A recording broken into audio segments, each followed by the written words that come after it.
Our first warning impact days as we've got some rain and thunderstorms that are expected over the next 48 hours. At times, some of those storms could produce some really heavy rain. In addition to that, a couple may briefly reach severe limits because of some locally strong or damaging winds. And then looking ahead to the weekend, overall, the weekend does look to be much drier with just a limited chance that we could have a few spotty showers still kind of hanging around.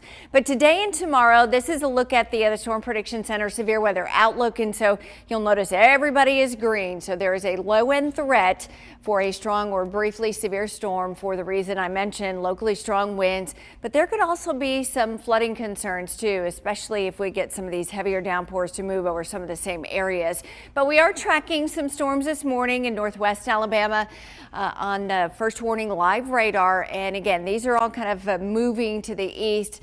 Out ahead of the line, we've seen some additional development, and most of those are kind of moving off to the north and east. But the bottom line is, if you're along and north of I-20, you could see some of this heavier rain, maybe some occasional thunder and lightning too, although a lot of the lightning data has really weakened considerably over the last probably 20 to 30 minutes or so.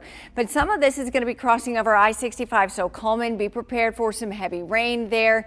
And then moving over toward Hayden. Jasper, it looks like most of the heavier rain is just to the west of you, but it's about to move in. So again, if you're north of I-20, take that umbrella with you.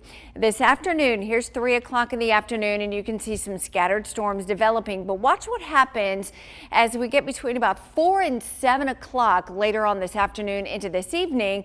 You can see kind of a broken line of some heavy thunderstorms, and these are the storms that could carry that locally damaging wind threat. This is 9 o'clock, and so now we're along the 5920 corridor.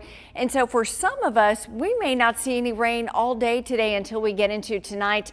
And then those storms should weaken as they push south and east through midnight. The actual front doesn't come through until Thursday. And so you'll notice we get some redevelopment, especially for the southeastern corner of the state or south and east of 5920.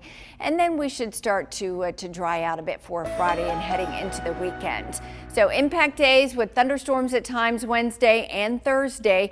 Here's a look at Thursday's planner. So in the morning, a few showers are possible between 9 and noon.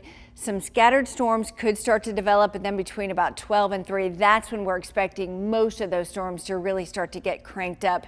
And then a few lingering showers Friday, most spots dry and closer to normal for those highs heading into the weekend. Back to you. All right, thanks, Steph. Well, local high